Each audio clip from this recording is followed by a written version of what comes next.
पिछले हफ्ते के मुकाबले इस हफ्ते गोल्ड की कहानी में हुआ क्या है, गोल्ड में क्या बदला है। तो पहले आपको बताते हैं कि पिछले हफ्ते गोल्ड का भाव 50,000 के नीचे आया था और 50,000 के नीचे आने के बाद एक बार फिर से वहां पर बाइंग लौटी, रिकवरी लौटी और फाइनली बहुत वक्त बीता नहीं है, इसी हफ्ते कल ही भाव 50,700 के करीब पहुंचा था और जब 50,000 के नीचे आया लास्ट वीक और कल 50,700 के ऊपर पहुंचा, अब 50,700 के करीब पहुंचा, तो करीब करीब 700 रुपए की रिकवरी पिछले हफ्ते के मुकाबले ही गोल्ड में आ गई थी और ये लग रहा था कि शायद 50,000 का एक बॉटम मान गोल्ड का है और वहां से एक बार फिर से बाइंग लौट रही है।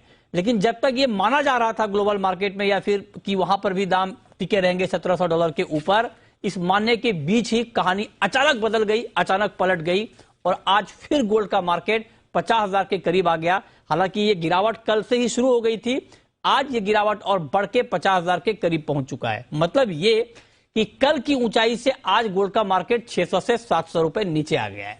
तो इतनी तेजी से गोल्ड की चाल आखिर बदल क्यों रही है? पहला सवाल कोठारी जी मेरा आपसे यही। जैसा कि आपको पता है कि 21 तारीख को एफओएमसी की इंटरेस्ट रेट का डिसीजन है, तो उसमें सबसे बड़ा रोल गोल्ड पे होता है, क्योंकि जो भी इफेक्ट आएगा अगर इंटरेस्ट रेट बढ़ता है तो नो डाउट है, आपने देखा होगा डॉलर इंडेक्स ऑल टाइम 14 साल के लो के ऊपर खड़ा है। फिर उसके बाद में जापानी जान देखो आप 14 ईयर लो है। तो इस तरह है कि जो डॉलर इंटरेस्ट बढ़ने से लोग सब पैसा खरीद निकाल रहे हैं और आपने कॉन्स्टेंटली देखा होगा ईटीएफ में ऑलमोस्ट 125 टन कम हो गया है। तो लोग पैसा सब इसमें से सब कॉमोडिटीज में से करेंसी में से निकाल के यूएस बॉन्ड में डाल रहे हैं। तो इस तरह का वातावरण होगा जब तक दिसंबर एंड नहीं हो जाता इंटरेस्ट रेट इनका बढ़ने का या कुछ भी ऐसा न्यूज होता है तो गोल्ड को सपोर्ट मिलता है। गोल्ड फिलहाल $1,680 अगर ब्रेक करता है, $1,680 अगर ब्रेक करता है तो $1,655 आ जाएगा और 1735 के ऊपर अगर बंद करता है तो $1,820 हो जाएगा। तो रेंज बाउंड बहुत काफी वॉलेटिलिटी मार्केट में रहेगी टिल दिसंबर। उसमें बाइंग अपॉर्चुनिटी अच्छी आती है, सिल्वर काफी अच्छी नीचे है तो उसमें भी बाइंग अपॉर्चुनिटी अच्छी है। अहेड ऑफ अभी आपने देखा होगा 22 से 25 तारीख तक एग्जीबिशन है तो उसकी भी खरीदारी बहुत अच्छी आती है। तो कहीं ना कहीं फिजिकल गोल्ड बाइंग उसको सपोर्ट करते रहता है। तो मेरे हिसाब से काफी वॉलेटिलिटी मार्केट में रहेगी और काफी मार्जिन एक्स्ट्रा रख के ही कमोडिटीज एक्सचेंज के अंदर आप बाय या सेल करिए। लेकिन एक बात कोठारी जी मैं आपसे ये समझना चाह रहा हूं सर, ये जो सारी बातें आपने बताई वो बहुत जानना जरूरी है, लेकिन अगर एक मोटा मोटी जो दर्शक हमें देख रहे हैं और जो गोल्ड में ट्रेड करते हैं और बहुत डीपली इन्वॉल्व नहीं है इस तरह के फंडामेंटल में, अगर वो ये एक लाइन में आपसे ये सवाल पूछा जाए कि 50,000 और 50,100 के आसपास का भाव जब स्क्रीन के ऊपर दिख रहा है उनको, तो क्या उनको फ्रेश बाइंग ट्रेडिंग के पॉइंट ऑफ व्यू से करनी चाहिए? तो आपका जवाब क्या होगा? देखिए मेरे हिसाब से अगर आपको बाइंग करनी है तो 20-30% की बाइंग, 20-30% आप इस रेट पे बाइंग कर सकते हो। अच्छा। और उसके थोड़ा नीचे, क्योंकि 6 लाख और समथिंग तो कस्टम ड्यूटी हो गई। अगर आपने देखा होगा 2 लाख कस्टम ड्यूटी तो दो महीने पहले बढ़ गई थी। तो अगर आप वो देखा जाए तो गोल्ड का प्राइस 48,000 ही है। ओके। तो उस हिसाब से गोल्ड काफी नीचे आ गया है। तो मेरे हिसाब से बाउंस बैक भी आपको प्रॉफिट भी मिलेगा, बट अगर आपको बाइंग फुल बाइंग करनी है तो till wait for the December end. Right, ठीक है। तो ये राय आपकी, आप बने रहे सर। अब कुणाल जी मैं अगर यही सवाल आपसे पूछूं बिल्कुल ट्रेडिंग के पॉइंट ऑफ व्यू से, बिल्कुल ट्रेडिंग के पॉइंट ऑफ व्यू से सर, 50,000 का लेवल क्या बाइंग के लिए अट्रैक्टिव प्राइस है? क्या यहां पर नुकसान की गुंजाइश कम है? मतलब 50,000 से भाव नीचे जाएगा, इसकी कितनी संभावना आपको दिख रही है?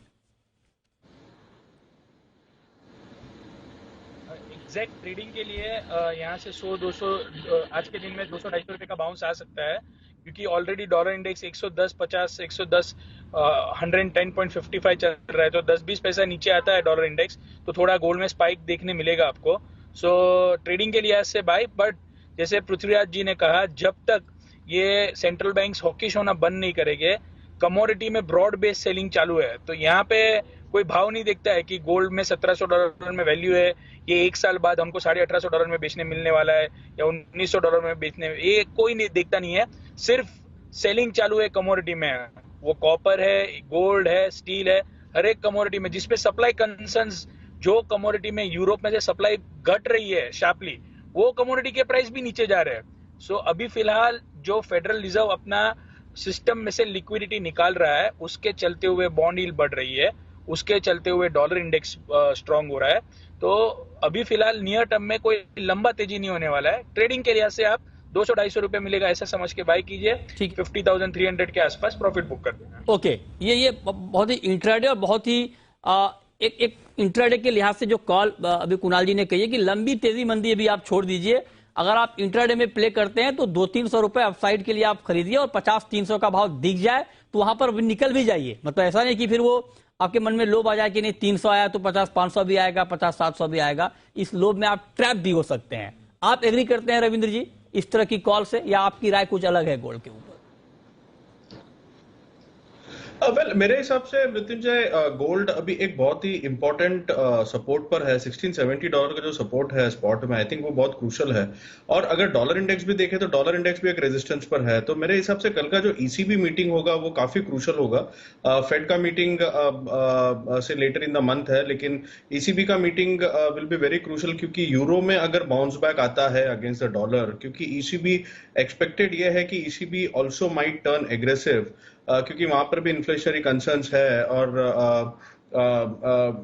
उनका स्टेटमेंट्स, उनके यहाँ से भी हॉकी स्टेटमेंट्स आ रहे हैं। तो अगर ईसीबी एग्रेसिव होता है तो एक बहुत बड़ा पॉसिबिलिटी है कि डॉलर इंडेक्स में करेक्टिव मूव आए एज अगेंस्ट यूरो, क्योंकि यूरो पॉजिटिव होने का चांसेस है। तो वो जो करेक्शन है that can come till 103 levels in dollar index.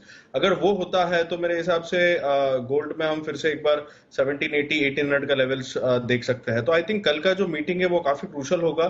Gold भी एकदम इंपॉर्टेंट जंक्चर पे है, डॉलर इंडेक्स भी एकदम इंपॉर्टेंट जंक्चर पे है। आई थिंक कल के बाद हमें एक डायरेक्शन मूव मिल सकता है कि डॉलर इंडेक्स 120 जाएगा कि 103 जाएगा।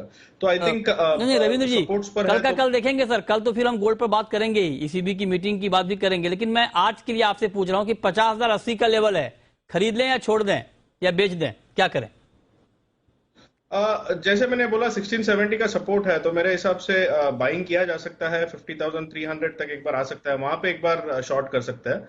बट यहाँ पे शॉर्ट नहीं करना चाहिए, थोड़ा सा एक बाउंस बैक आ सकता है। और नीचे में मुझे लगता है कि 49,800 तक का पॉसिबिलिटी है। तो यहाँ पे बाई कीजिए, ऊपर आता है तो ऊपर में शॉर्ट कर सकते हैं। ठीक है, तो यहाँ पर बाइंग करिए, 50-300 का भाव दिखता है तो वहां पर शॉर्ट करिए। और आप लोग ये कह रहे हैं कि और ये कॉल जो आप सेल की देख रहे हैं, ये ऊपर में आपको बिकवाली की राय दी गई है, लेकिन इस लेवल पे बाइंग की राय कुणाल जी की भी है और रविंद्र जी की भी है। एक सवाल कोठारी जी मेरा आपसे, सिल्वर के ऊपर होगा सर, चांदी के ऊपर होगा? चांदी का मार्केट भी नीचे है, हालांकि चांदी की अपनी एक अलग चिंता है जो मेटल से जुड़ी हुई है।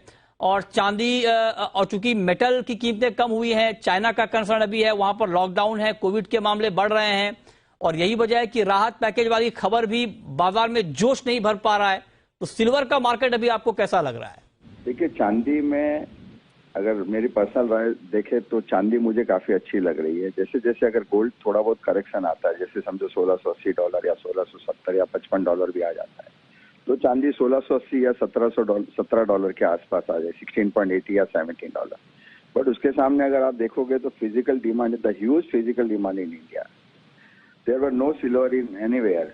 शिपमेंट नहीं मिल रहा है, चांदी नहीं है, लंदन वेयर हाउस से चांदी काफी कम हो गई है, चाइना नहीं बेच रहा है चांदी बिल्कुल। तो उस हिसाब से अगर देखा जाए तो चांदी एक गोल्ड के साथ में ठीक है, $1680 या $17 एक बार अगर गोल्ड करेक्शन मोड में आता है। पर चांदी की डिमांड के हिसाब से फिजिकल शॉर्टेज होने की वजह से चांदी में मुझे काफी अच्छी तेजी लग रही है। मैं अगर मुझे पर्सनली बाय करना है तो मैं गोल्ड के बजाय चांदी में निवेश करूंगा।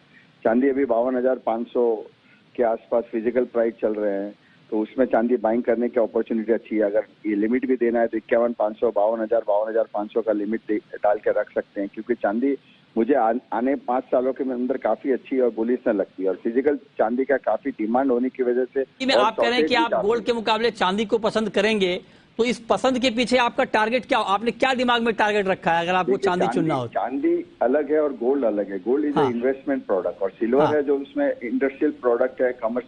हर जगह पे सिल्वर का आज की डेट में यूज बढ़ रहा है। ग्रीन एनर्जी में है, हाइड्रोजन में है, ईवी में है, फिर सोलर में है। तो काफी जगह पे चांदी का कंजम्पशन काफी भारी मात्रा में बढ़ गया है। और इंडिया का आपने इंपोर्ट देखा, इस साल 8,200 टन इंपोर्ट हुआ है। ठीक बात है जी। तो इस हिसाब से चांदी मुझे काफी अच्छी लग रही है। ठीक है, बहुत शुक्रिया कोठारी जी आपका गोल्ड और सिल्वर पर अपना व्यू देने के